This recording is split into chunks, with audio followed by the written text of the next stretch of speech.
Hello, America. Welcome to the Junto Podcast, where we promote the practical applications of critical thinking and bold creativity. I'm your host, Edgar Mills. Thank you for joining us.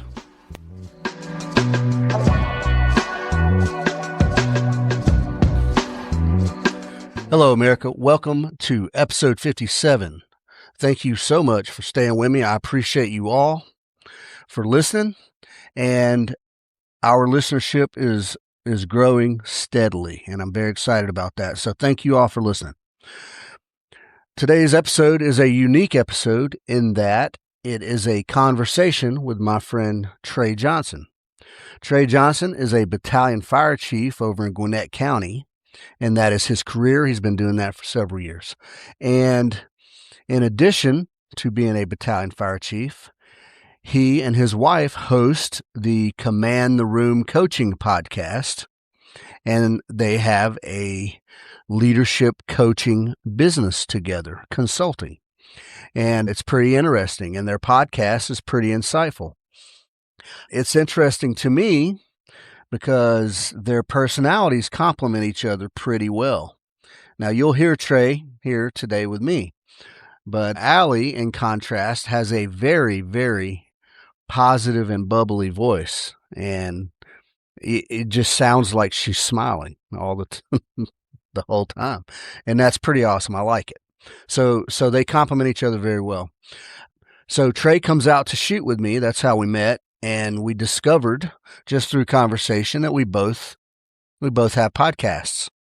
You know, who doesn't, right? Everybody has a podcast these days. So we thought, you know, we have a little overlap on discussing leadership and things like that. So we thought, hey man, this might be good. Let's do it. And we did. So I think we had a great conversation. Without further ado, here is my conversation with Trey Johnson. All right. So podcasting. Yeah. Yeah. At first I thought everything had to be tight, tuned up, professional level stuff. But what I'm starting to see is the AI fatigue, Yeah. where everything looks perfect and polished, Yes. and people are starting to get like, They're tired of it. they want to see some authenticity. Exactly. And so if you hear me tell my wife 5 minutes on podcast, that ain't AI, bro. Yeah, exactly. That's my wife rushing me. No, it goes back to, like you said, being authentic. Yeah. People want to know the real Edgar. And so we're going to say, and we're going to stumble over our words. Right. And so that's what people want to hear. But also, when I was coming up as a young firefighter, I saw all these leaders. I thought they were perfect. Right. I thought they didn't make any mistakes, all that stuff. And then you get there, you're like, oh no, these guys were screwing up all the time. We just didn't see it. So I think it's important. So I try a lot to show the people who work with me, hey, I screwed this up. Here's what I did to fix it. Yeah. I don't want them to think that you've got to be perfect to be in whatever position. Well, because if you try to portray it, it's just you're just lying to yourself, because everybody knows that you're not perfect. Exactly. And then when you do make a mistake that someone finds out about, you get hammer time. Exactly. Yeah. So I think the same with podcasts. Like we do some editing, but there's plenty of ums in there. We should take this out. It's like, nah, I'm not taking it. Nah, it's too much work. I record one string, one take, hit save. Oh yeah, that's we do one it, take. Man. We take out the big gaps. Yeah, send it. My first couple, man, I tried to edit it up to make it nice and clean and whatnot, and it was. I understand why people get paid to do these things. Oh yeah, like marketing, for instance. Like I do my own art on all the Osprey stuff. Yeah, it's a pain in the ass. Like if I got paid by the hour, I'd be cleaning up. You know what I mean? But I see why people get paid to do this stuff, exactly. This technical stuff or this mundane stuff. And I see the value in AI for stuff like that. But like, I was messing around with some logos last night on AI. Yeah. And some of them look pretty good, man, pretty professional looking. But like, maybe it's just psychological, but I look at it and it's like soulless.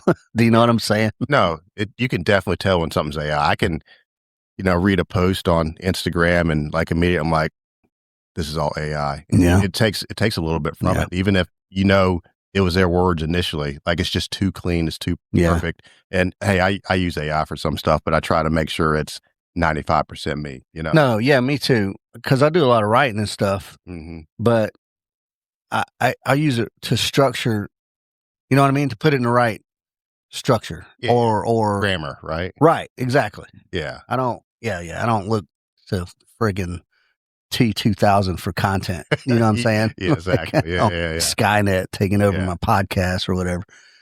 So there's definitely AI pushback, and I think it's probably warranted. I think so, man. It's all a pendulum, right? It's never going away. No, it's here to stay. no, it's not, and it's gonna proliferate more. Yeah, but it'll be to where people use it a little more just to kind of bolster what they're doing. Well, I said this on one of my podcasts. It's going to happen, and there's going to be job loss, and I compared it to the Industrial Revolution. Just there's going to be new jobs emerging and all this. Yeah. But once regular people get comfortable, like using it for what it's good for. Yeah.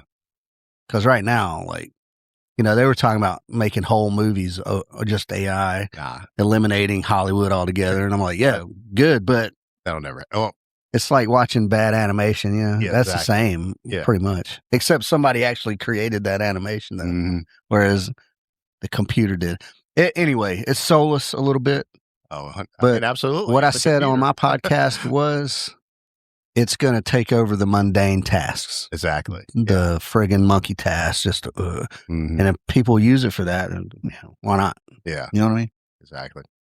Now, don't let it take over your critical thinking and analysis, because you can ask for an analysis of a thing. I do this a lot. I'll do some comparisons. Right. Some people that I follow, like, let's say economic stuff from like von Mises or something, and then I'll ask a very generic question from AI to see what the comparison is. And the problem with it on your computer, if you do it on your profile, it kind of tracks what you're looking for. So to give you, it tell you what it thinks you want to get. Right. Yeah.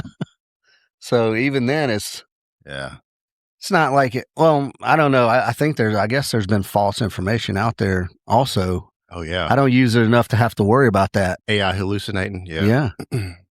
But man, I would hate to think that some dude would type in like, hey, give me, XYZ, and then just send it without. I mean, you know what's happening. That's got to be. Like, critical thinking's at least on the decline, if not at the bottom of the trough right now. Let's be honest. Yeah. You know?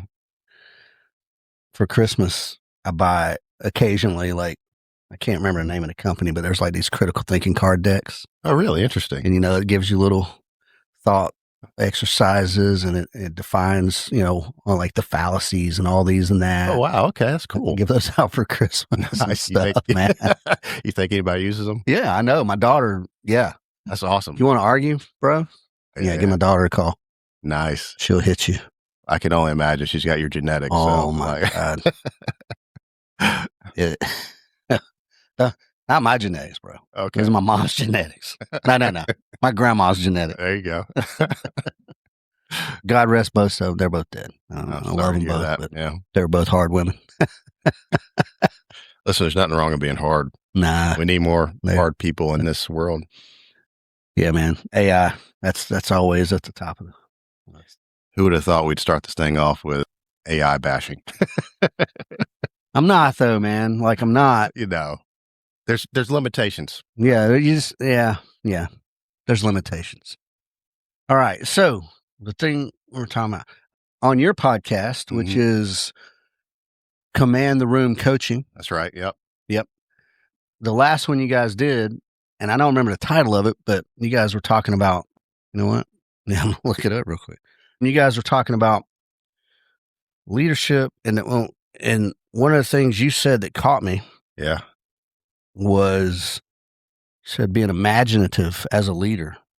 And that don't mean rainbows and unicorns. Like, that means being able to imagine all the possible outcomes. How to lead when your day keeps getting hijacked is what it was called. But you guys went into this leadership stuff pretty hard as far as, well, imagination, right? Right. How well, one, being good at your job.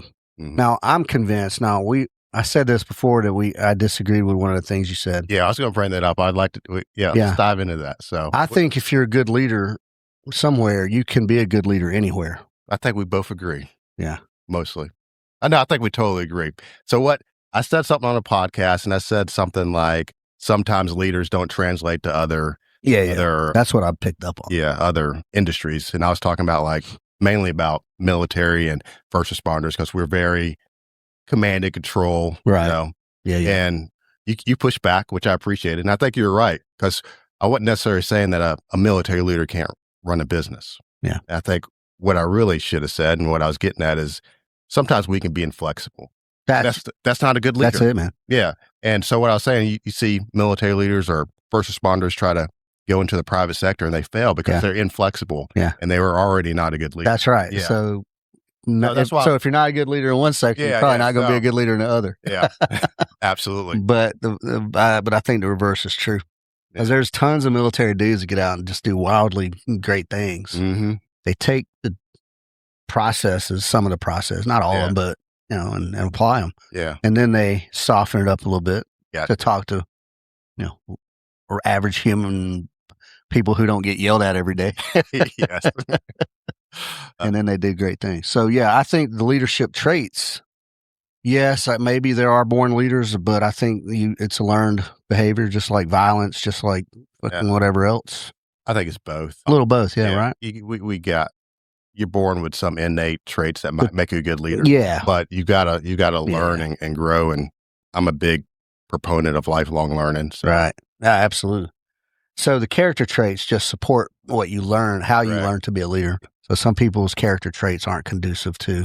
Yeah. So some people are wallflowers, man. They introverts, and they refuse to step out, or I'm an introvert. Non-controversial. There's a difference though. I don't think so. I am the definition of an introvert.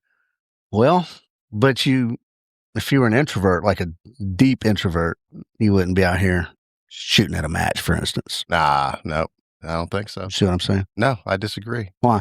So for me, the best way I look at introverts versus extroverts. So I look at it as we're human batteries. All right. Yeah. So extroverts, their battery starts getting low.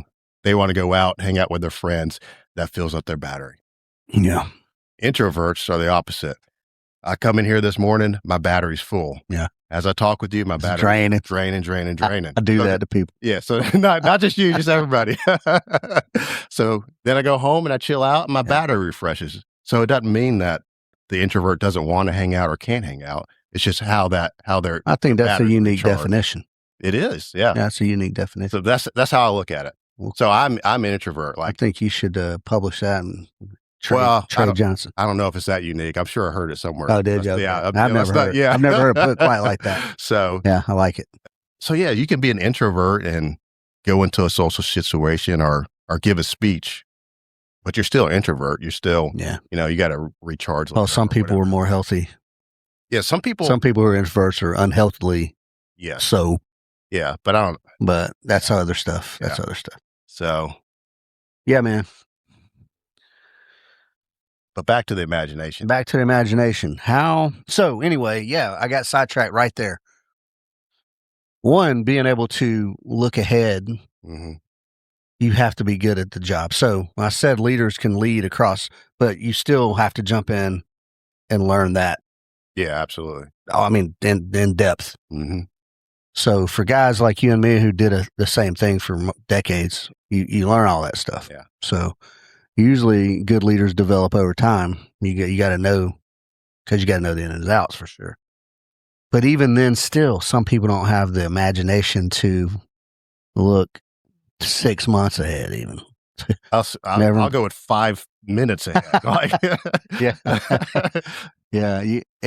And that does take a little bit of at least openness. Okay, what could happen, and how could if X, Y, Z, and then what's the logical outcome if this happens, or if that happens, or if that happens. Right. So imagination, but I called it the PACE plan. All right, I like it. But that's a forced process. It forces you to look. Okay, if this doesn't work, then this is next. Yeah. If that doesn't work because of XYZ, then this is next. So it's just a formalized process versus just being able to solve the problem on the ground. Not that you don't need to be able to do that. Yeah, and you do. Yeah, because even the PACE plan might go. Exactly. Yeah. So yeah, that's just formalized process. But I think any place, action-oriented firefighting cops, we should have PACE plans for all sorts of things. Yeah. Yeah. Because, it's good to be able to solve problems on the move. I stress that. That's one of the things in the 2-team guys stuff. That's one of the things that I press on. Yeah. But nothing should come as a surprise. Even if it's egregious, even if it's crazy, it should not come as a total surprise. You should have at least in the back of your mind, like, all right, worst case scenario, what if that blows up while my dudes are. Yeah. And then if it happens, you got something. You've thought about it. Yeah, at least. A little. Because if you even think, like, what if that blows up, then you will for a second go, shit, I guess I'll have to do this or that or whatever, Yeah. So, yeah, man, PACE plan. That's what I replaced when I was listening to you say imagination. And I thought that was good. I like it. Yeah. It's a good analogy. It's sort of an artistic analogy. And I like it. Yeah, you have to come up with contingencies as leaders, or even just as in general life, At all levels, yeah, for sure. And it doesn't have to be, well, some of it should be written down as leaders. Like we have we've got a small airport in our district, we've got written down plans if a plane crashes. Right. We need that. Yeah. But in my personal life, we also have plans of, hey, if this thing happens, we've probably just talked about them, but we'll do this, this, and this, and it's just because life's going to throw you curveballs no matter what. Yep. So you gotta try to think through them and hopefully plan contingencies ahead of time. Yeah. The smallest, most simplistic example is on the range. I'm going to do a safety brief. Right. If somebody gets shot, yes, if we can control the bleed, we'll call 911. We cannot control the bleed, we'll get in the vehicle. Yeah. Then I'll brief the route. Right. Yeah. That's only a primary and alternate. You don't have much content. Like if your leg is blown off, then we'll call life flight, or whatever. But so that gets us into the next thing. We're talking about paranoid leaders versus vigilant, just prepared leaders. Right. And we've experienced, I'm sure, both sides of that. Yeah, for sure. I liken paranoia to being irrational. So if I briefed every time, hey, if somebody's leg gets blown off, gosh, you'd have much fewer clients. Yeah, so you got to look at the likelihood of a thing happening. Exactly. Yeah, that's not a rational fear. No, could it happen? Yeah. Look, maybe. I guess anything can happen, right? Yeah. Don't ever say nothing. That's facts. However, the chances of a leg blowing off is about 0.00. At your range, yes, the chances are pretty small. So why would I brief? That's paranoia to say that. That's just getting I'm either doing it for effect, right, which is pointless. Yeah. Or I'm overly stressed about whatever. So that's paranoia. But preparedness is still, I briefed the safety brief. If you get shot in the foot, that's not even likely, but that's the most likely. Yeah. And that negligent discharge and holstering or unholstering, either in the foot or leg, thigh or something. So yeah, that's rational fear. That's like, it's practical. It could possibly happen. And that's being prepared versus paranoid. And that's simplified to death, but yeah, that's it. Now, as far as firefighting goes, God, I can't even imagine all the possibilities. First, let me tell you, there's two things I'm very scared of. One is sharks, and the other is fire. Yeah. I was always very stressed. I was always very stressed about getting an ID and like burning up inside the vehicle. Yeah, I was very stressed about that. Yeah, that would suck. Yeah. Yeah. Now we had PACE plans for shit like that. But as far as firefighting goes, God, it seems like 8 million things could happen. It could, but just like you said, you can either be paranoid about it or you can be realistic. And of those 8 million things that can happen on, say, a house fire, there's probably maybe, a lot less than that we really realistically need to be worried about.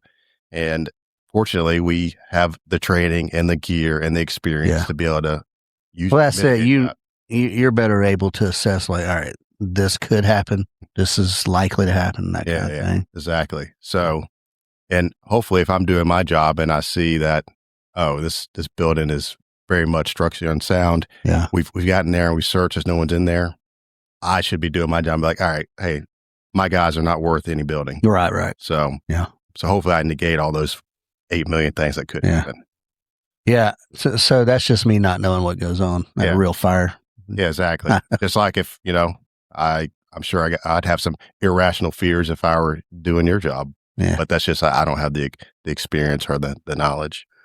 Well, that's one of the good things about, and that's another good why military stuff translates pretty good. Like getting shot at is pretty stressful. So after, I'd imagine. Well, I mean, the first few times, even then you build a sort of a, do you know what I mean? Yeah. That's just like you go into your first fire, you're stressed to the max. But now I go into a fire, I'm like, same exact concept, man. People think combat, like, oh my God, but I think fire, oh my God. Yeah. I'd rather go into combat and go into a house fire. Yes. But you probably say the same opposite, right? Yeah. But so for action oriented stuff, that's good that you don't get numb to it, but you're able to assess things. You get numb to it. Yeah, you're not. There's no irrational. Like it all seems rational. Yeah, exactly. Like if the dude's shooting from me or 500 yards away, I know that Taliban guys don't shoot that good. Right? Yeah, there you go. Now, if I hear a machine gun open up, I'm gonna start tap dancing and moving out. Yeah, things like that. So I think that's why doing high stress jobs though. I had a guy hit me up on Facebook or something. So I got a course with 2 team guys called Long Range Evasion. Okay, yeah. And it's a cool course. And it's threaded with teamwork and leadership development. But it's a group of dudes evading across, from Atlanta all the way up to here. And a guy hit me up, man. He was very like, how does this even remotely translate to the corporate boardroom, blah, blah, blah. I'm like, well, guy, you're making decisions under stress with zero resources. There's all kinds of reasons why it translates. But he was just very ugly about the whole thing because it wasn't. Or even to the everyday it relates. So me and my wife, we went to Chicago maybe a year ago, and we stopped in the morning to get some coffee at Starbucks. They had this huge, I'm not a Starbucks fan, but they had this huge. I don't support Starbucks. They had this huge 3-story Starbucks as the closest one to the hotel and within walking distance. So we went in there and get coffee, and this dude walks in, dressed not the best, and starts being very loud. Yeah. And I say to my wife, like, all right, we're going to go somewhere else. And she's like, why? What's going on? And I'm like, do you not see what's about to happen in the next couple minutes? And everybody else is just ambivalent, not paying any attention. But I see this dude, I'm like, this is going to be a problem. Let's give it a couple minutes. And of course, as we're trying to make our way out, he gets louder and louder. They have to call their security over. And as we're walking down the street, I see the cops showing up. I'm like, that's why we left. You got to be aware of, hey, this thing's about to go bad. I don't know when, but I don't need to be here. And here's the thing, man. Maybe it wouldn't have went bad, but so what? Who cares? Yeah. Sometimes you're going to get it wrong, but I'd rather be wrong on the side of being safe and protecting my family for sure. Versus I don't need this Starbucks and whatever we're going to get there. We can go somewhere else. So that long range survival class, even if it doesn't apply to corporate, which I think it still does, it applies just to everyday life. Well, those courses that I do are they're themed for adventure, right? Yeah. It's so you're having fun, right? I mean, well, some of them aren't as fun as others. Some people don't have fun. Some people have a big time. Some people are like, have you ever heard of type 2 fun? No. So like, type 1 fun is like, it's fun in the moment. Right. And type 2 fun is, it sucks, but then you look back a couple days later, like, oh, that was awesome. Type 2 fun's where you need to be, because that makes you better. That makes you more resilient. Right. Because you're learning something there. Right. Yeah. Yeah. All those courses, they're all completely different, but team development. like doing tasks outside of your normal daily life. Yeah. So now you got to but can you still work with people under pressure? Because there's always time pressure involved. Yeah, that translates, man. It translates to anything. So I think from the private sector kind of corporate world, that's where they miss out on that team building, because you get into a firefight, we go into a burning building. Yeah. You got, there's some risk involved there. So that bonding is instantaneous. Exactly. Yeah. So sometimes we have to have trainings with, I work for a pretty large county, and the county HR does trainings that the 8-hour people go to. And sometimes we're in there and they do like these little team buildings at the beginning. I'm like, this is stupid. And I've unfortunately said that a few times, and they look at me like I'm crazy. And I tell them, like, we don't need to do this. Like, we do this at the fire station. That's a 9-to-5 thing. Going to calls. Yeah. And so those people in the corporate world, they just don't get that. Yeah. I don't know if it's fortunate or unfortunate, but it is. Yeah. Well, some people out there I got a buddy. He works for a major, humongous tech company. And he's pretty high up in it, but he was a enlisted Marine. Okay. Yeah. Back in the day. Yeah. And he sees value in stuff like that. I'm sure. Because he works with a bunch of in the I don't want to say nerds, but it is what they do. What they do, right? Yeah. They've never been tested physically, though. Yeah. So you don't have to be tested physically to learn how to be a team player, but that speeds up the process. It definitely does. Yes. Yeah. It gets you it gets you there faster, I think. And you see very quickly how people are going to react under stress. Yeah, that's when you get the poopy. So you might not see it at work every day. There's just like, oh, this guy's, but in that accelerated high stress timeline, that dude might turn into a bitchy, you're unable to work with the guy. Correct. Or you may think, oh, this guy's a stud. Right. You see him every day. He's awesome. He's doing everything right. Then you go into a fire and you're like, dude, what happened? Yeah. And then you see him crumble under stress. That's the goodness of stuff like that. Team building with the adventure spin on it. Because there's always physical stuff involved. And nothing will make, I'm not a soft person at 3 a.m. when it starts drizzling rain. You see some poopy faces, man. Sure. And everybody's like, yeah. But then there's not natural, but people who are like, all right, well, it is what here's what we got to do. This is just a variable. So what? So, and that's how, that's how you shake it out. And it's awesome. And that one guy I was talking about, he sees that he sees value in it, man. He loves it. But there's other people that, why would I ever have to do that? Why would I do that? And I can't get my mind around people who absolutely don't see any reason to test themselves. So I think that life should be strenuous. Not every day, but life is strenuous, man. Life is definitely strenuous, but life is the easiest it's ever been in I know, history. Right? That's right. History. And you've got to test yourself. You've got to, seek a strenuous life. Whatever that means to you. If you just, if your life is comfortable every day, one, you're mentally lowering your capacity. Yeah, that's right. And your body's probably also getting a little soft. Yeah. And it's not good. So I'm softer than I want to be right now. But that's all right. But you've tested yourself mentally in the past, so you can get to where you. So I know what my baselines are and all that stuff. And then with my clients, I've seen the other side of that. Dudes who go and do all the action stuff, and they get all pumped up about themselves. They're like corporate guys or whatever. Yeah, it's definitely a fine line. And they imagine themselves to be operators. Yeah. And they put themselves, now I'm not saying above anyone, but just because you can go, I don't know what, summit some 14,000 footer. All right, I've never done that, but I'm pretty sure it's pretty hard. So I don't want to, I feel like that is an accomplishment. Oh, it is for some of them, but there's some that you can walk up. Colorado's got I can't remember how many 14,000 footers, but some of them are like literal hike in the woods. Well, not woods, because that high there's no trees, but like Oh, see, I just the elevation, the base elevation's already 8,000 feet, and then it's just you kind of trail up. Yeah, there's a few of them like that. Oh, I just always I want to say Lincoln and like Democrat and some other. They're walk-ups. I just imagine climbing Everest, where you're like, you're literally, you could die. If you do everything right, you could maybe not make it back. No, there are mountains like that too, for sure.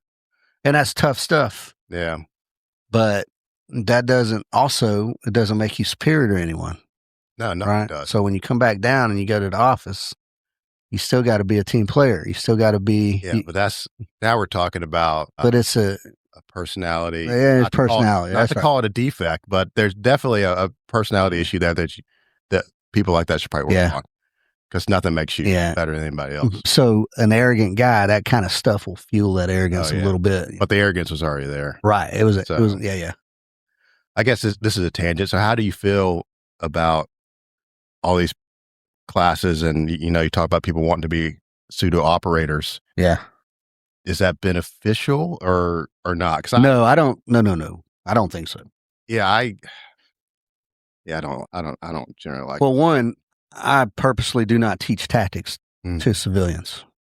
I teach tactics with cops, and every now and then I'll get a military unit and I'll teach tactics, but I don't teach tactics with civilians. Everybody wants to do CQB. Yeah. It's a team sport.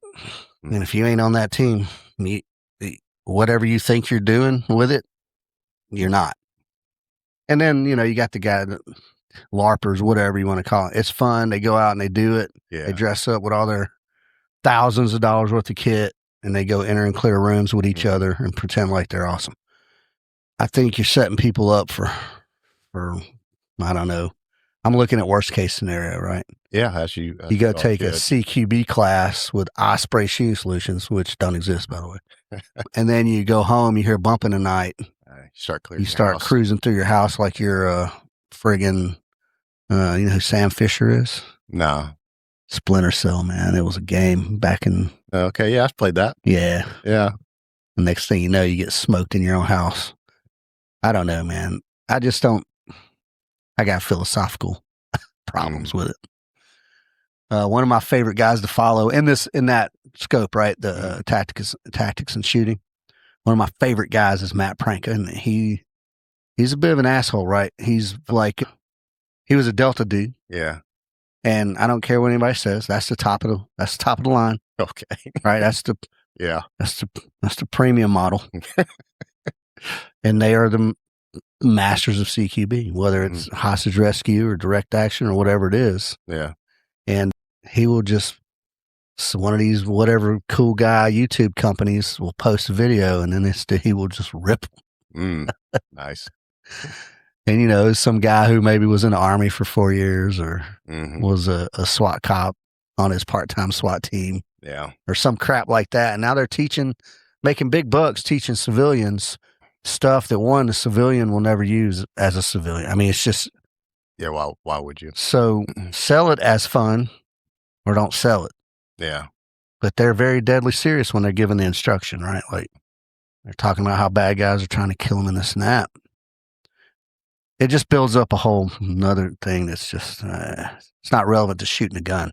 Shooting a gun and doing any other tactic, two totally different things. Yeah.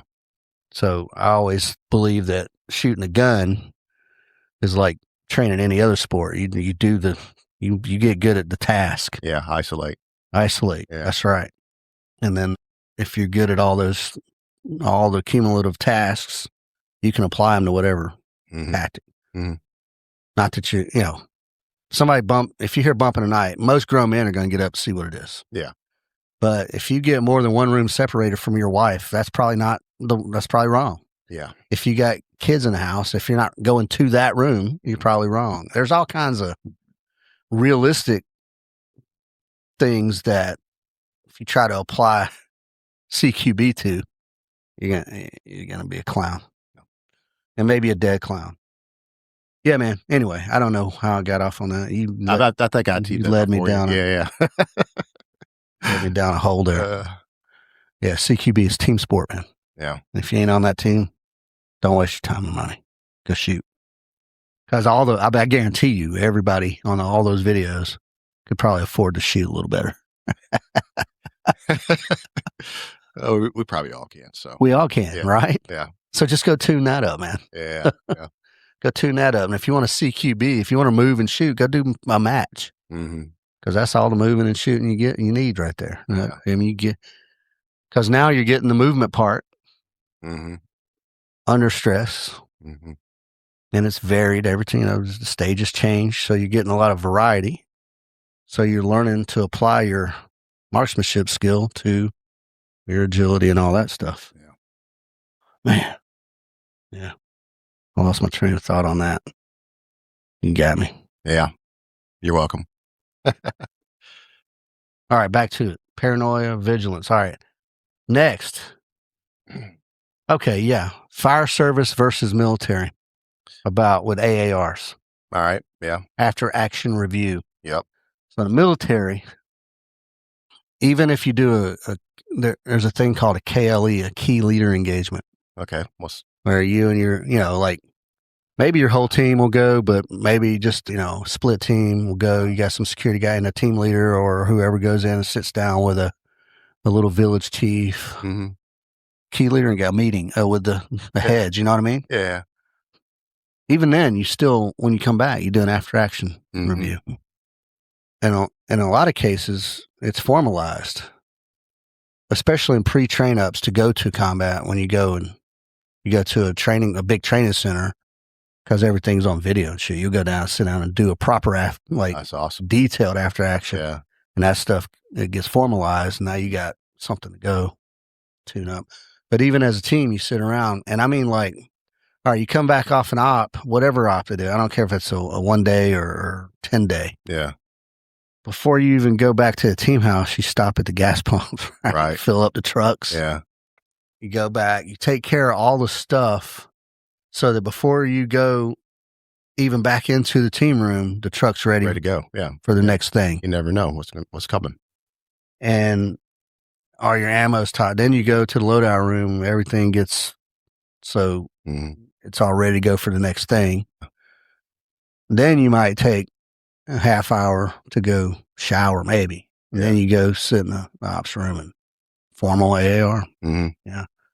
And I'm an informal guy, so when I do it, it's a little more. It flows a little bit, but yeah. Here's what the plan was, and then but you AAR even the planning phase, right? Like okay, like even the plan, you AAR. All right, we did this, and we went based off this information, and then we found out different on the ground, whatever. Then the op. So planning, preparation, infill. How did our infill go? Well, we had a flat tire on the way. Well, how can we fix, yeah, which has been a thing. Time. And then, hey, actions on the objective, exfil, a whole thing, all in very detail. Yeah. And that's good because it solves prevents a lot of things in the future, Yeah. I think it's very good. The level of formality, it's on you. If you, and I'm trying to imagine that against firefighting. So I think at different levels, we should be reviewing every major incident, every call. And I would like to think, and I don't know. I know when I was a lieutenant and a captain on the rig, most major incidents, we talked about it. We got back to the station, maybe over eating a meal or whatever. We'd talk about the call. Hey, this went well. We should do this next time. So, but that was that formal or was that just amongst the homies sitting around? Yeah, that's amongst the crew. Right. So, and I think that happens probably in every firehouse in America, or should be happening. Yeah. But as you get, and so for me as a chief, if we go on a major fire, I try afterwards, we call it a hot wash. We'll just get around either, in the front yard or around the trucks. We'll talk about it. We'll, hey, engine 15, what did you do? What did you see? What could you have done different? Just kind of go about it. And then once we get to really major incidents where, unfortunately, a lot of times it maybe something went wrong or was, we call them target hazards, where you have, a big building that is either a huge risk to the community or maybe a lots of life hazard. Yeah. We'll do like an official after action review where all the chiefs will come, PowerPoint, really go down it. Hey, this is what we did. This is what we could do different. Yeah. And really formalize it. But for us, like, we're a really busy department. It's hard for us to, so at a house fire, we're going to have 20 to 30 people there. We're going to have, at least probably like 8 pieces of apparatus there. Yeah. We can't take it out of service for 2 hours after the fire to really, after every fire to talk about how it went. Cause it's just, we still have all these citizens to serve, and we got to keep service levels up. So, but even informally. So one thing I want to add to you that you should think about, we always, no matter how informal it is, there's somebody at the whiteboard with a marker. Mm-hmm. Right. And whoever's running the AAR, but we always have sustains and improves. Oh, okay. And we write down the things that, like, this shit was clockwork. This was whatever it was. And then we have that we slipped on this a little bit. Whatever phase of the operation. We're like, yeah, this part right here was a little slack. Yeah. And not blaming or anything like that. Just saying, as a team, we need to improve this for the next time. However informal, it's still, there's the sustain and improve. You know what I mean? So I think we could do a better job about, like, doing it more often and really. So there's this governmental agency, NIOSH. Don't ask me what it stands for. Oh, shit. Yeah. I think it's the National Institute for Occupational Safety and Health. That's what it is. So after every fire, in addition to OSHA, there's another. Of course, man. Come on. Jeez Louise. But so they investigate every firefighter line of duty death. Yeah. And I'm talking about in detail. Right. Like, their reports will be 150 pages long. And I don't know when it started, but it's been going on at least like the past 30 or 40 years. And they always identify the major causes that contributed to the firefighter's death. And I would say for the past 20 or 30 years, it's always been the same causes. You could probably look up, if you look up on your computer right now, any NIOSH report of a line of duty death, I can guarantee you, like, command and control and all this list of probably 15 different things that continue happening at fires that contribute to line of duty deaths. And as a fire service, we just haven't implemented anything to make these things better. Yeah. And so I feel like y'all's after action reviews, y'all take what you should improve, and y'all actually improve it. But for the fire service, we don't necessarily. Well, what I'm going to compare to NIOSH is the Army on the big level has the Center for Lessons Learned. Oh, okay. I didn't know that. So every big operation like that, they identify all these things, and that goes out in a publication so you can look. Do you find a trend to where those same things are? Yeah. There's always trends, and it ebbs and flows. But that was one of my, I loved that resource. Yeah.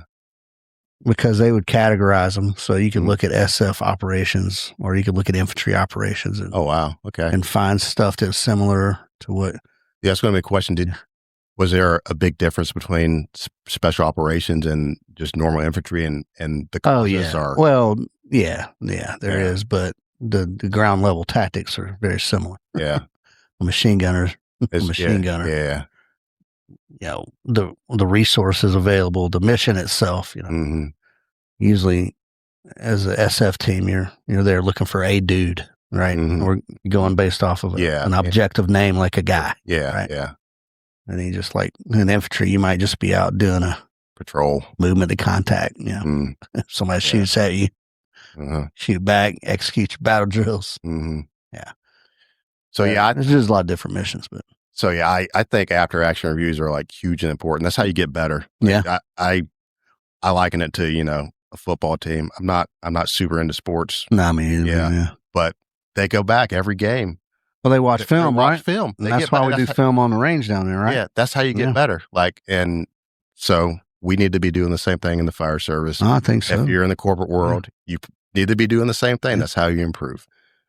Even on my courses, man. We sit down at the end and do after action. That's awesome. Because everything can be made better. That's exactly. There's no such thing as. It ain't just fire or military or anything else. Yeah. We can always get better. There's always things we can improve. So.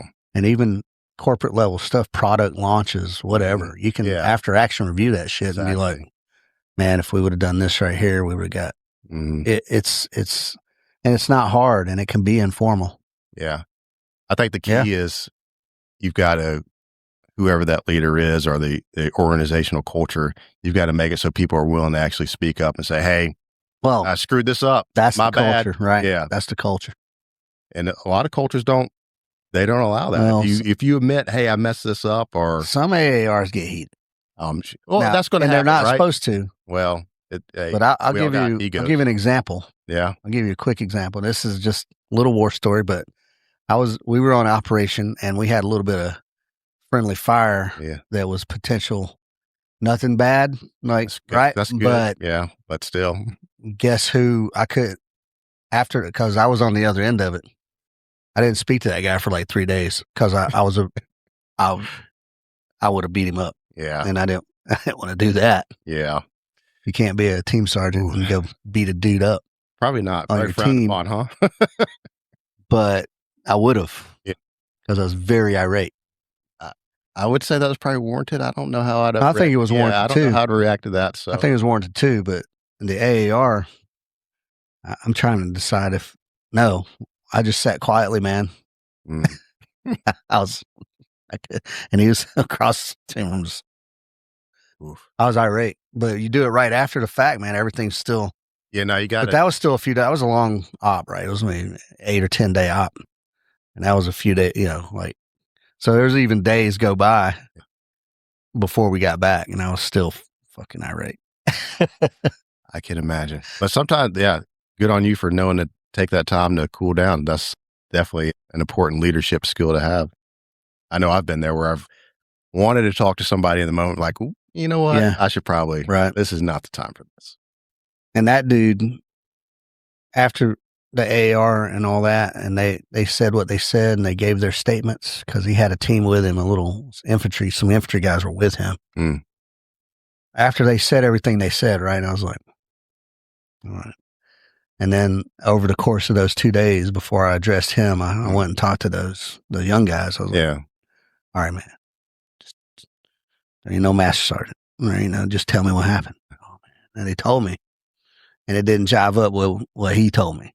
You know what I mean? Not good. Yeah. I wasn't good. I was very upset. That makes it worse, right? Integrity. Imagine getting shot by your own dude. No. Like grandkids and shit. You know what I mean? Yeah. F that guy. So did he own up to it in the after action or no? Eventually. No, not in the after action. No. Yeah. Nope. It took him a while to actually admit. But once I presented facts to the guy. Mm-hmm. Anyway, after action review brings that stuff out, though. Yes. So what happened? Well, I saw this, I did this, that, boom, boom, boom. Mm-hmm. Yeah, he just was wrong about what he saw, and what he did. Yeah. And then about lying about what else he did about it. Anyway, after action review, you get a chance to at least get the version of it. Now, normally, that was an incident, right? Right. Normally, if there's no incident and you just do the op and it executes, however, there'll be a little friction here and there, but usually ARs aren't the blame game. You just they shouldn't be, or else someone's gonna. It's not an AR then. Yeah. It's just so it's usually not. It's not meant to be the blame game. So you can't let it be. No. You got to be, and then because you can always. I mean, this happened to me. Believe me, you can always, somebody wants to blame somebody, you can turn around and be like, well, why didn't you do this to prevent that? Exactly. and then it gets like, oh, whoa. So, there's always, that's why you don't do the blame game. It's a team effort. Correct. The way it is. We're all trying to get better. It's the way it is. Yeah. AARs, man, I think that should be done every time. Now, you ain't got time, but informal, man. Just standing in front of the whiteboard. Sustains and improves. We did this really awesome. We did this. We could do this better. That's it. I like that. I even on never mind, Army stuff. But yeah. So those are the things I pulled out of y'all's that I liked about that last episode. I thought it was good. Yeah. I'm glad you liked it. Glad you got something positive about it. Now I'm still foggy on Allie. She was in a higher education. Yep. And she was in some nonprofit? Yeah, so she started out in higher education. Like, she was over residence halls, working with the students if they had issues. Yeah. And then she transitioned into working still in higher education with helping students find internships, career guidance, that kind of stuff. Yeah. And she got a little burnt out with the higher education world. Yeah, I can imagine. You got parents. Parents are always the problem. Yeah. And she went into nonprofit work, doing the same type of thing. She was working with disadvantaged. The disadvantaged, essentially helping them build skills, go through some like tech classes and stuff like that. And then she would help them find careers, work on their resumes, interview skills. And so that's what she does. Yeah. So she's top notch in that area, interview skills, all that kind of stuff. She's awesome. Yeah. No, she's way smarter than me. I don't want to say bubbly. It ain't that.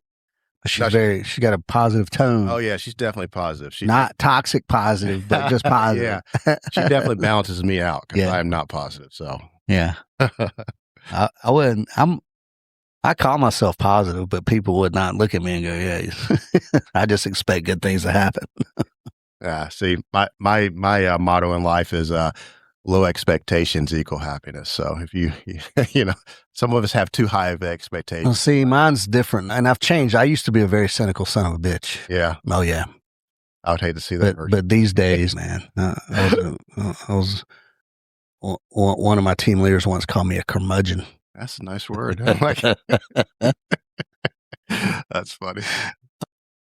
I have high expectations now. Yeah. I'm just prepared for the worst. There you go. I feel like that's, you know what I'm saying? That's the same thing. Yeah. But I expect shit to go well. Yeah. Because of the things I do, I put 100% effort into. And I tell people this all the time, especially, I do a force on force, but in the military, when you do force on force, right, you'll have role players and the sort of standard is when you're the team going through, even if you get shot, you don't go down unless you're trying to get like you're trying to train a specific objective. Even if you get shot, you fight through it. You got to. Because it trains for success. That's what I was about to say. Look, so when I was initially in the fire service, it was super common we'd be training and then they'd be like, oh, you're down. Yeah. You got to just lay there. They're going to rescue you. Well, that's training me just to quit. Like, right. So we do the same thing now. Like, you're never dead. Right. Keep fighting. Keep fighting. Yeah. Now, unless you're trying to specifically get a medical thing out of that's right. That's a thing, right? But yeah, you train to keep going. Yeah. And yeah, every time you go in a number one man and you get shot and you stop right there, you're not getting your training objective. Correct. Yeah. So yeah, that's the way I do everything. I train for success, and that's what I'm going for, and that's it. Hopefully, that'll translate one of these days to actual success. I mean, I would, from my viewpoint, you're successful. So no, I am too. From my viewpoint, I just don't manage my money well. But legacy, man, the range. It's all about building the big range. For me. There you go. And once that happens, I'll feel like I have arrived. Whether it makes a dime or not, it's irrelevant. It's all about the facility existing, and ultimately about my son running it. That's awesome. But that word arrived, like you reminded me of something. Have you heard of the arrival fallacy? That's it, right? People, yeah. And I think we're naturally inclined to it. We're all victims of it. So anybody looking at me right now would say I'm wildly successful. Right. I mean, I was a college dropout. I got into the fire service, and now I made it to a level in a pretty respected organization that most people will never make it to. Right. But I wouldn't say, I know I'm successful, but I'm still wanting to do more, wanting to see how I can improve. And it's that arrival fallacy that you think if I make, I don't know, I want to be a millionaire, and then you get to $1 million and you're like, oh, is this it? And then you look to the next thing. Yeah, so. No, that's right. I used to think when I was an infantryman, I thought once I got a green beret, that was it. Yeah. I was there. Yeah. But and then you find out you get shit on there too. So then you're like, oh man, I got to. Yeah. I got to. It just never ends. Yeah. No, that's right. Everybody imagines there's some arrival point. Mm-hmm. There's not. No. And if you've reached it, I mean, good on you, I guess. If you're, I feel like if you've reached it in your mind, you've probably just quit. Right. Right. I think so. Yeah. Because, I know very well off people who are not happy with their space. People look at me. Yeah. People think, oh man, you live in a very nice house. Wildly overpriced house. Well, maybe but they're all overpriced. But haven't arrived anywhere by any stretch. But you gotta be. I say that, but you gotta be careful. I feel like because you mentioned the guy. There's millionaires out there in 15,000 square foot houses, unhappy, right? Right. Which is really sad. So that's it. There's a lot of places to arrive to. Yeah. Regardless of your job or your whatever. So I don't look at things like that at all. It's just always a constant. You got to be moving forward, and that might be a problem too. But I don't think as long as you're moving forward to the right thing, positively. Yeah, man. Arrival fallacy. I like it because you don't arrive. No. And there's a thing I say similar to that is you'll see some senior dudes in the military who feel like you'll hear dudes say it even sometimes that they've paid their dues. Yeah. Well, I guess what do you mean by that? Are they saying like, oh, I don't have to do dudes who kind of rest on their laurels a little bit? Yeah, that's a trap. No, I paid my dues. No. They don't get paid until you're in the ground, bro. Yeah. That's the way I look at it. Because if you think this one's paid up, then there's another one over there. Mm-hmm. Yeah. You don't, the dues ain't paid. No. So whatever you think. And that goes along with like entitlement and things like that. You're not entitled to anything. No, you're not. You haven't paid, no matter how hard you think you've had it, et cetera, et cetera, et cetera. There's always more to be done. Plus there's some other person who is grinding to get where you are or past you. Yeah. And if you feel like you've paid your dues, they'll pass you. 100%. Yeah, for sure. All right. We've talked about some weird stuff. Let's talk about, all right. This is generic. I want to talk about your definition of success. We kind of talked about it though, right? I don't. This is generally speaking, you're successful. Generally speaking, I'm successful. Anybody, if I told anybody my story, they'd be like, "You're wildly successful." Yeah. But I don't think I am. And this is going to sound like BS, but I don't know if I have a definition of success. I wake up every morning, and so we do performance appraisals every year. And my boss kind of asked me, "Hey, what are your career objectives?" And I told her, I was like, "I just come to work every day, try to be a better firefighter." And that sounds like complete and utter crap, but it's true. It is. And I don't know where that's going to take me, but I just want to be good at my job. And I don't know that I'm there yet. I know I got a bunch of stuff I need to work on. Yeah. And I probably always will. But there's no goal that I have that says I can say, "Oh, I'm successful." The performance reviews. Yeah. Yeah. The Army has NCOERs and OERs. Okay. Evaluation reports is what. That's a loaded question, right? What are your career goals? I want to be a sergeant major of the Army. Well, that's the right answer, right? But that's crazy. That's a crazy goal to have. I never even want to be a E9. Yeah. And I made it without ever making it to E9 on purpose. Like I structured myself. There you go. So I could retire as a team sergeant. So when somebody above you asks that, and they're expecting like one of those, what I think is ready-made answers. I don't think they genuinely, like, if you go, "Hey, I just want to get better every day and be of value to the people around me." Mm-hmm.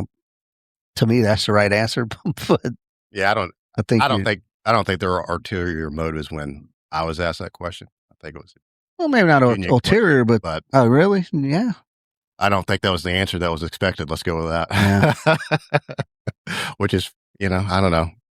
I've always been told I march to beat a own drummer. So like, I didn't expect to be a battalion chief. Yeah. One, I never expected it. I knew it was possible, but I didn't expect it. But I definitely didn't expect it to be one already. And there were a bunch of factors that made me decide to accept it or not, because it was a tough decision. But man, you reminded me of a quote. You keep going. So Yeah, I don't know where it's going now, so I lost it. The quote is something to the effect of people who seek power are rarely suited for it. 100%. And the people who don't are right. Something to that effect. I don't want to get into politics. Well, that's philosophy. That's philosophy. But where I'm going with it is, I almost feel like anybody who raises their hand and says they want to be a senator or a president, I'm like, they're automatically not qualified. Automatically disqualified. Yeah. That's right. That's. Let me see if I can find. Which is not like, it's not feasible, but yeah. All right, well, this is going back to Plato, okay, because there was a Barry Goldwater thing there. It was similar but different. Plato. All right. Only those who do not seek power are qualified to hold it. That's what I was looking for. Yeah, man. Ambition. It's good. To me, internally, it's good. Mm-hmm. But to me, externally, it's, I don't know. Is it genuine, right? I don't know. And when do you think you're ready, right? First off, you're never ready. I was an E7 team sergeant which is not normal. But like it happened like by default by my team sergeant retired. Okay, yeah. I happened to be the next senior guy, even though I was new in SF. Oh, wow, okay. We got a team sergeant in who it turns out he was kind of incompetent. Okay. So I became the team sergeant during a deployment, during a combat deployment. I looked at my warrant officer. I was like, hey, bro. Yeah. And he's like, gives me his shoulders. He's like, hey, well, you're it. Just do squad leader shit. If you don't know anything else, do what you know. So that's what I did. But I was not ready for that at all. And I felt like I got cheated a little bit. Oh, really? I expected to get a lot more mentorship. Now, the guy who retired, he did mentor me. Good. But he was gone like immediately, like 6 or 8 months. Oh, a year. Maybe longer than that. Maybe about a year. Mm-hmm. And then he retired, and I was like, oh. And he was the guy, right? 21-year SF guy. Okay. That's big shoes to fill. Hard as nails. Yeah. Fit. Smart. He'd done everything. Yeah. And he was just as cool as, and all that. Yeah. I was like, all right, this is it. This is what it's about. That dude gone. Next thing you know, I'm the senior guy on a team 2 years into my SF career. Wow. I was like, that's crazy. Yeah. Well, there's a manpower shortage, back during that time. And I was in Germany. So 2nd and 3rd Battalion in Colorado get the most of the dudes, and Germany now and again. And I went to Germany first. And okay. And I was like, man, this sucks. Yeah. But you're never ready, man. Like I wasn't ready then. So right now so for us, like you can be eligible to promote to say, well, lieutenant. That's the first level of formal leadership we have. And say right now we have 100 guys eligible to promote. You got to go through an assessment center test, right? To get on the list to now we can say, hey, you're promoted. Congratulations. You're going to be a lieutenant over here. Well, we've got 100 people that are eligible, but we're getting like 30 that actually challenge the test. And maybe, half of that pass the test. So we have like just a very small number of people that we can promote. And I could see in the future, 5, 10, 15 years from now, where we're going to have this just leadership vacuum because all these people who are eligible to step up and lead, and there aren't. And I don't know yet how we fix that. Can you blame them? Nobody wants to sit at a desk. No. You don't sit at a desk until you're like my level or like, honestly, I love being a lieutenant. It was probably the most fun I had in my career so far. You're on engine company with your crew, just going around. I felt like we were cowboys. We'd leave the station at 8:00 in the morning, run 20 calls, and go home exhausted. But you were just hanging out with your guys all day long. It's awesome. Good. So to say all that, how does promotion work? SF. I don't even want to go. There's numbers. It's controlled by the Army, right? But do you have the option, or is it like? What do you mean? If you're qualified, can you say no? I don't want this promotion. No. See that? Yeah. No, especially at like from E8 to E9, Mm-hmm. you either move forward or up or out, or right? you're out of there. If you decline anything like that, you're gone. And E8's the last good job in SF, Master Sergeant. That's team sergeant. Yeah, you're still doing all the stuff. The job, yeah. And you manage 11 other dudes. Well, team sergeant and team leader. Team leader is the commander, the officer. Okay. Yeah. Captain. Yeah. And then the master sergeant is the team sergeant, what I call the yard boss. Yeah. After that, and I never had any ambition whatsoever to be a sergeant major, which is the E9, which now you're the company level guy, or you're sitting in a S3 operations shop. And so those guys they don't go on missions at all, or sometimes, but not by doctrine. Yeah. Nope. Now, my good friend Ryan Sarter was a sergeant major, and there was a big operation and all this, and so he went out to sort of check on the team, and there happened to be a firefight. He got into it, and he got killed. But generally speaking, no, sergeant major ain't in the business. I'll be honest, that was one of the main reasons I had such a hard time when it became obvious that I may get offered a battalion chief position, because I'm still young in the grand scheme of things. Right. I still would love to go into fires every day. Yeah. But I knew I needed to, it'd be good for my family because I wouldn't have to work as much, and need to make room for other people to No, that's right. I was on the best truck company in the county. There's nowhere else for me to go. There's no other level for me at captain. Yeah. I was topped out. I was at the best place in my opinion. So if it would have been practical, if I could be all-time team sergeant, never move, or even the senior, Bravo weapons sergeant, which is what I was. I was I was weapons sergeant, intelligence sergeant, and then team sergeant. But if I could be an intel sergeant and never move, I'd stay there for years and years. And everybody thinks that. That's what dudes want. They want to be on a team, do the work, do the thing, and that's it. Yeah. And it's not avoiding responsibility. It's I'm doing the job. Correct. Yeah. I've trained for years to do this one thing, and this is where I am. Once they get in, and when you go to Sergeant Major Academy and they start putting it all in there, now they're like, well, why don't you want to progress? Why don't you want to do this? Why don't you? Yeah. Well, it's a shell game, right? They got to move people around there because now you're a manpower. You're managing manpower. Mm-hmm. So now, never mind what a guy wants to do, because Sergeant Major don't care, right? Yeah. A good one does. And a good one will ask the guy, and then a good sergeant major will look at a guy and go, look, here's career progression. Here's what you ought to do to be able to move forward. Right. And then there's what you want to do, right? Mm-hmm.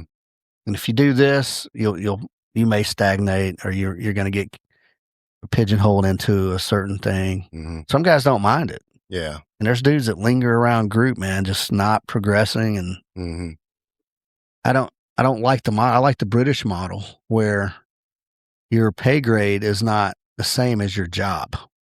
Well, in the Army, your pay grade and your job are the same. If I'm an E7, I'm a sergeant first class. I'm a senior, whatever, Bravo, 18 Bravo. Once I make E8, I'm no longer the senior 18 Bravo. Now I'm an 18 Zulu, right? And if I'm in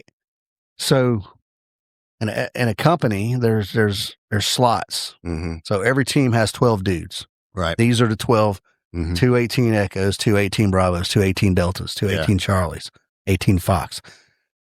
Well, you're the junior, you become the senior. Mm-hmm. And then after that, you've got to go to the next. Well, there ain't 2 team sergeants, right? So are there pay bands within, because you say it's tied to pay? Are these guys not, like, once you're the 18 Bravo, are you stuck at that pay for however long you're in that? Well, if you're E6, you're E6 pay, and you're a junior Bravo. You may become a senior Bravo by default, but there's no pay with that until you get promoted to E7. Oh, okay. So it's weird, but the Brits, your seniority, but you could stay in the same job. Yeah, but to get paid more as you. But your seniority rises and your pay rises. Yeah. and you're the smartest, baddest ass 18 Bravo ever to have existed, and you've been on the same team for 10, 12 years. Yeah. That's everybody's dream. Correct. Well, the U.S. Army don't, you might get 4 or 5 years of team time as a junior, then a senior, and then you got to go to the schoolhouse, right? And I get it. We got to man the schoolhouse. Sure. And then you'll come back. But while you're in the schoolhouse, a lot of guys will make E8. So they'll come back. Now they'll take over a team somewhere, probably a different company or a different battalion. They do their 2 years of team sergeant time. Mm-hmm. Well, then you got to, once your team sergeant time up, you go sit in ops, S3 ops somewhere waiting on, did you make the E9 list? If you made E9 list, well, you got a number. You got to go to a Sergeant Major Academy. Huh. Once you go to Sergeant Major Academy, you got to commit X number of years on your contract. Mm-hmm. It's just I don't like the way it works. Yeah, for us, no, you can be. We got pay band. So if you're a lieutenant, you're gonna keep getting raises. And now you'll get raises per year whenever they give the Army just a general, 2% raise or whatever. But you don't ever get like at some point you'll get a time in service raise. I don't know what the numbers on that are, but you'll get, but it's little, but you're still the same rank though. Yeah, that's interesting. I think it's weird, man. I don't like it. You need people. You obviously need people to move up, but you also need people in those positions that have been there forever because they have that. Institutional that's knowledge. Where I'm at. Yeah, and that's what I imagined SF was when I first went in. Yeah, I thought you might be on the same team with the same dudes for 10, 15 years. Yeah, it's not that way. Everybody's just There's dudes always coming and going. It's bizarre. And you'll go if you deploy with a group of dudes. Y'all get tight, man. But you might come back 6 months later. You got 5 different dudes. And that's crazy. So I always imagined that it was like if you were on a team, you're on that team until man. I think that's what a lot of people imagine, and that's what would be awesome. Yeah, it'd be better. And then look, a dude gets starts getting on up in age, and you can't keep up or something, right? Or you got hurt. Like proper hurt, then go work at ops, but if you can still do it, you should be able to do it. Right. And a sergeant major will belittle guys who they call it hiding out. And here's a good quote. They'll belittle you, and they're saying this in a negative way. You can't hide behind your ruck. Well, fuck, man, that's the job, I want to go do this. I would rather. Wait, they're accusing you of hiding out if you try to stay. If you try to stay on a team.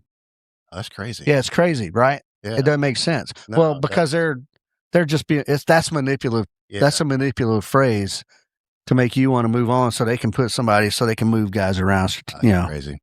Because we definitely have people that hide out. They either don't want to do the job anymore. Yeah, that's hiding out, right? When you don't want to do the job. And they go, I'm not going to name these places they can go. Right. There's definitely places you go and not do the job. Right.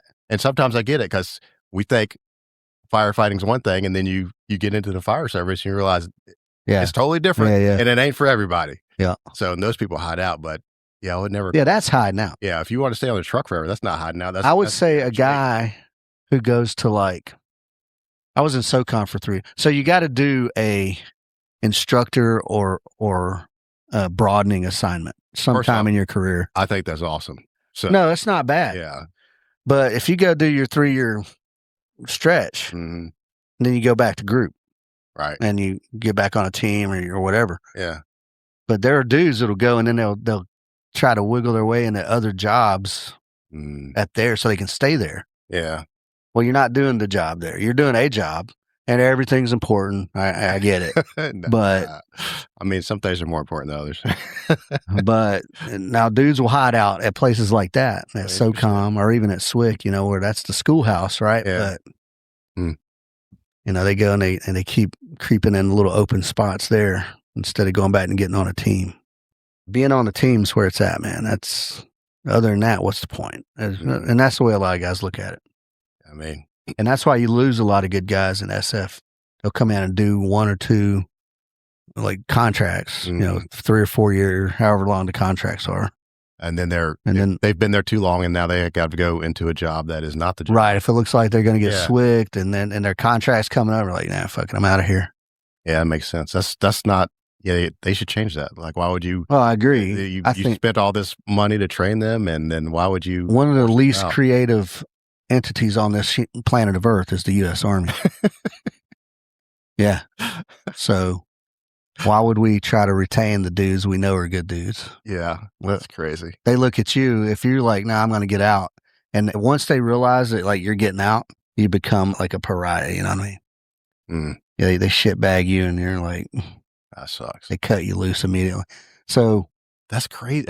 All right. There's a lot of organizations out there that, Army for life, your family and this and that.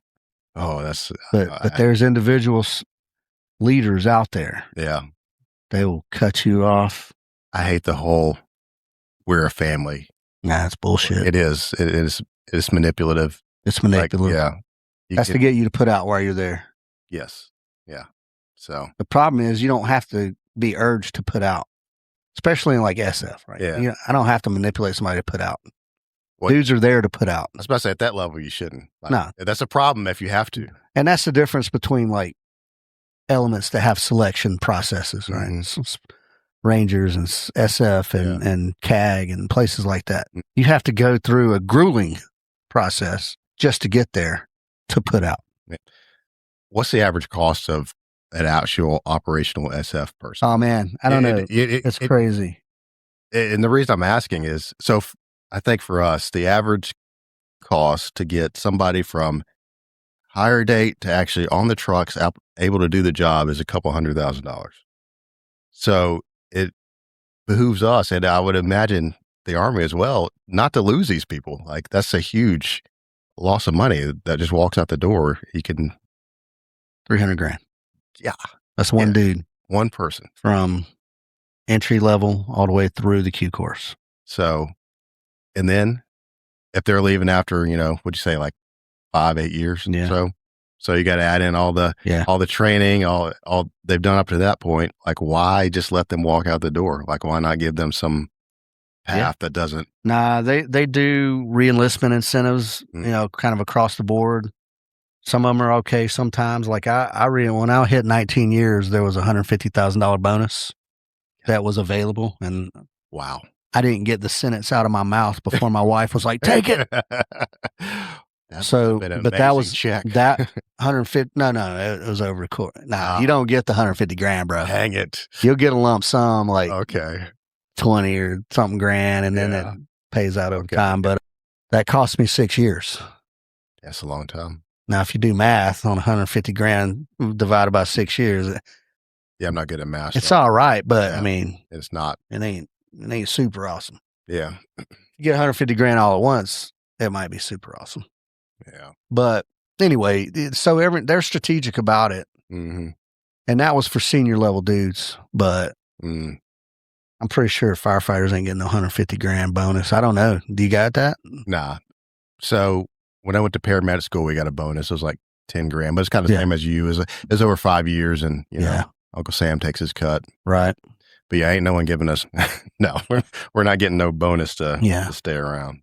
So I mean, that's pretty good for the Army. Yeah. I mean, that's a good bonus. When I was an infantryman, on every one of my reenlistments, I get like a $20,000 bonus for another 4 or 5 years or something.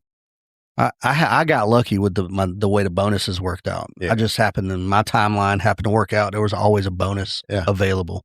I didn't have no enlistment bonus. Some guys get an enlistment bonus.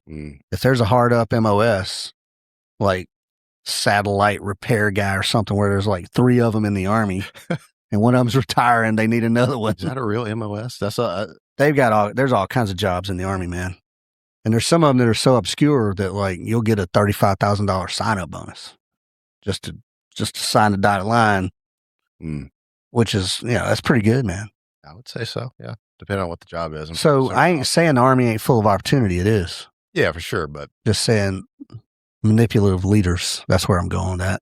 Manipulative leaders. Some of them I did an episode on narcissism. And listen to that one. That was I knew I can name 2 handfuls of guys but manipulative, man. or just so full of themselves, narcissistic that they believe themselves to be Captain America, and anybody else is a shitbag for not being Captain America or whatever. There's just so many personality types. Yeah. And you see the extremes in the military. That's the reason why I think some of the training I don't do coaching per se.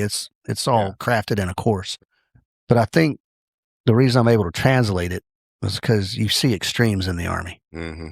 On the other end of that, man, I've seen some of the best human being know everything, even tone, can fix it, no matter what. The best leaders on the planet I've seen in the Army. I've seen the worst leaders on the planet in the Army. Unbelievable. So it's good to get those extremes, I guess.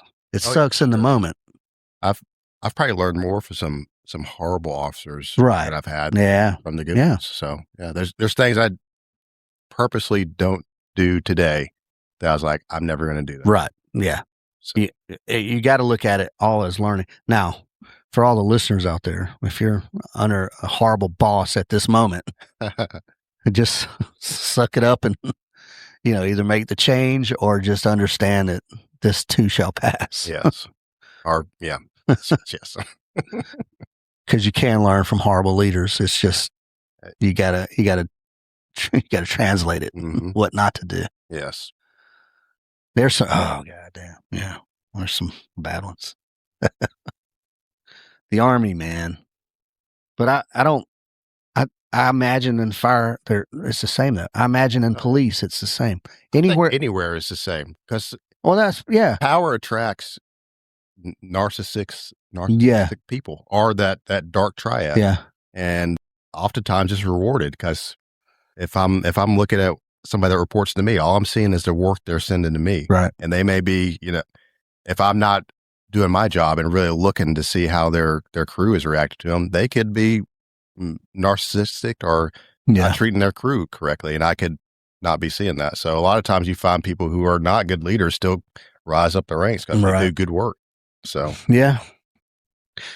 I think I might be a little, I don't say naive, but maybe misinformed, because I imagine, like I said, I think fire, police, anything where there's a bureaucracy and it's a government sort of, I think that lends itself to the extremes on the leadership side, and either or may continue forward up the ladder. Yeah, for sure. Because it's not, the evaluation reports aren't necessarily genuine. They're crafted to say whatever. Yeah.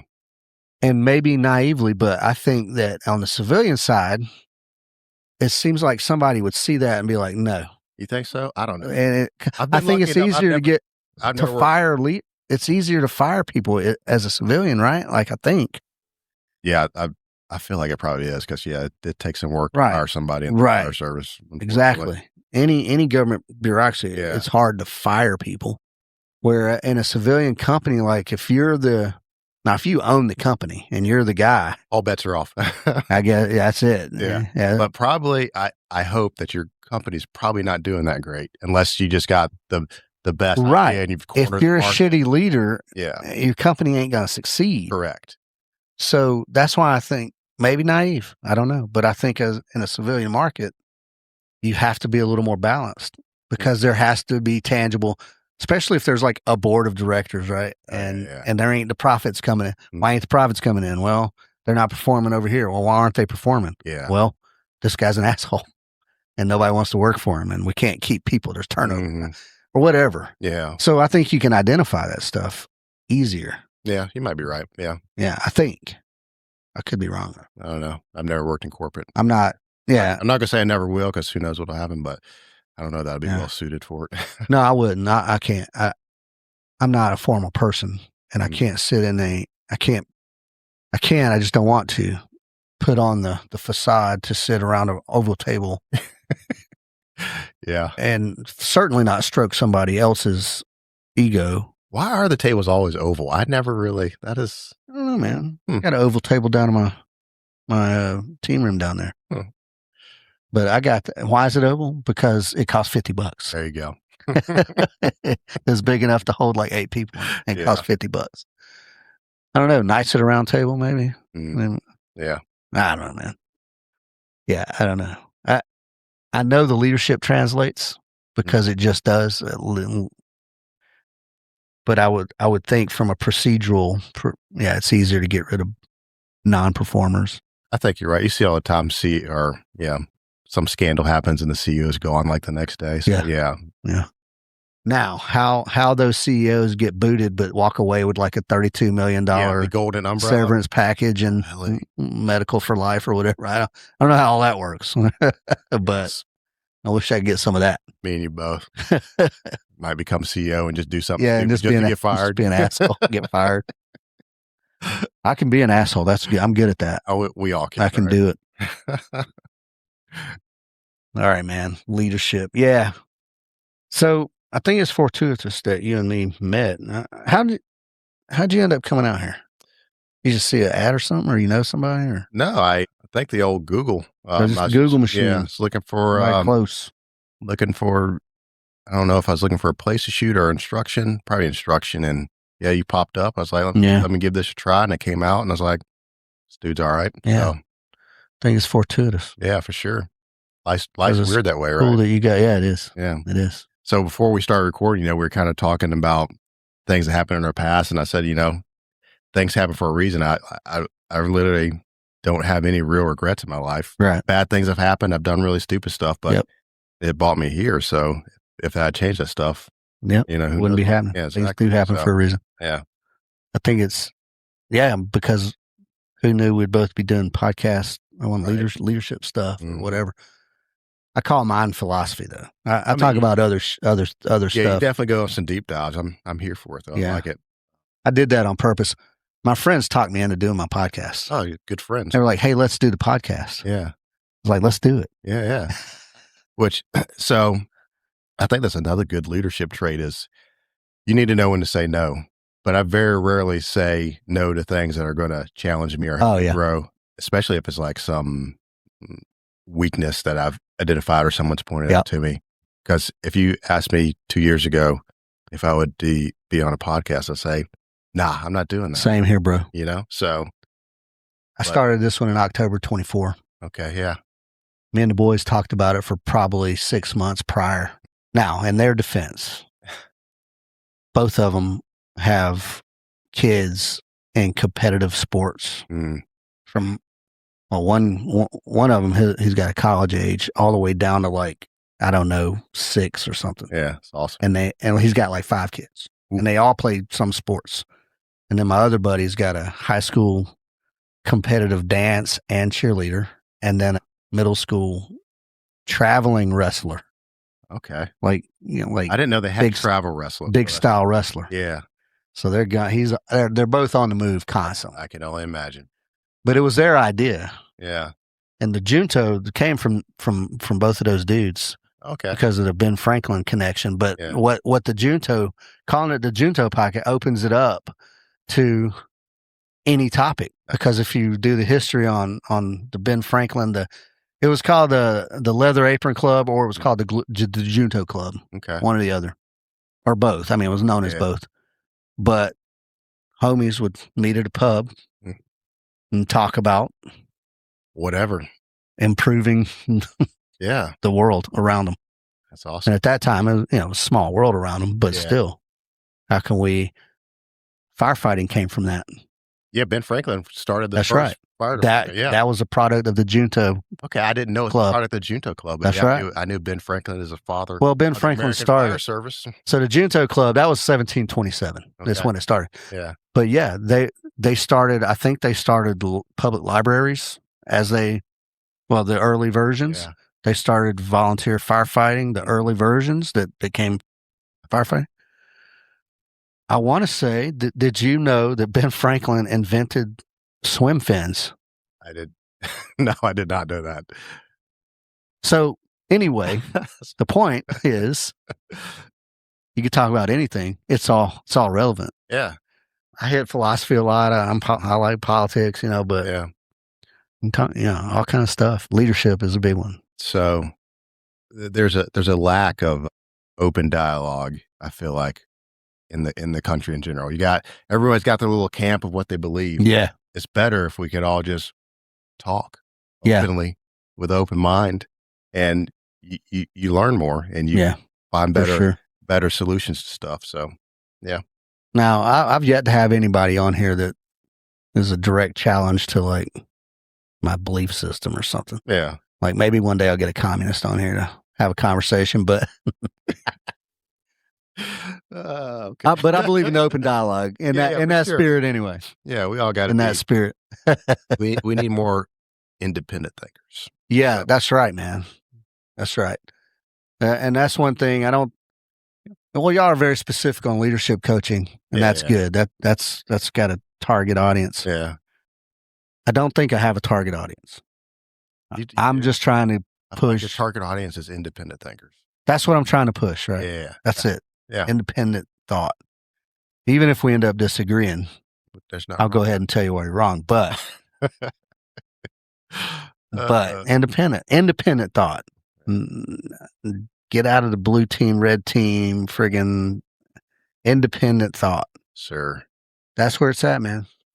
All right, how long have we been doing this? An hour and 34 minutes. Oh, that's 34 minutes longer than I normally go. Well, I won't bore people to death either, you know what I'm saying? I agree. All right, what is your advice to the world? My advice to the world? Wow, you really put me on the spot there. Yeah, just what we've been talking about. I think, go through life and just try to improve yourself. Yeah. Have an open mind. Be willing to change your mind. Yeah, on new information, right? Yeah, that's right. And just let's all be good people. That's it.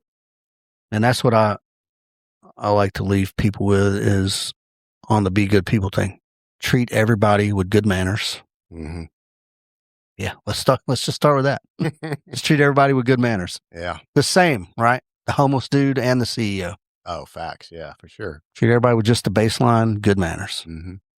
You ain't got to stroke nobody's ego. You ain't got to fluff You just treat everybody with the same good manners. That's it, man. And go about your day. All right. It's pretty good. Pretty awesome. All right. Appreciate the conversation. Yeah, it was good.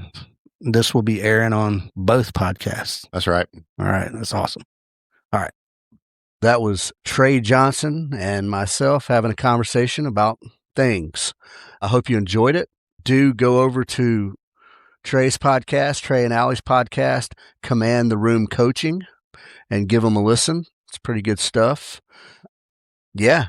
And be careful around the house. Watch out for fire hazards. Yeah.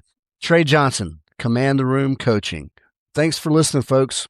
Please go check out all our other stuff. OspreyShootingSolutions.com, twoteamguys.com, of course, thejuntopodcast.com, and then givesendgo.com/help-a-homie-fund. Please go check all those things out. We do have a lot of stuff coming up through June. We have a workshop. We have the end of June. Well, okay, a workshop. We have the OSS Challenge Green Beret, OSS to Green Beret edition. That is June 6th. We have a Force on Force Armed Self-Defense course, which there's only a few seats available for that. And that's a good one. That's an eye-opener. It's a really beneficial, reality-based. It's good. We have Sons of Liberty match at the end of the month. So there's a lot of stuff in June anyway, if you want to shoot. So please go check it out. You should be out there shooting. Okay, good people. As always, I welcome your feedback. And please reach out if you have suggestions for topics or guests for that matter. And then other than that, good people, treat each other with respect. Be kind. All right. I love you guys.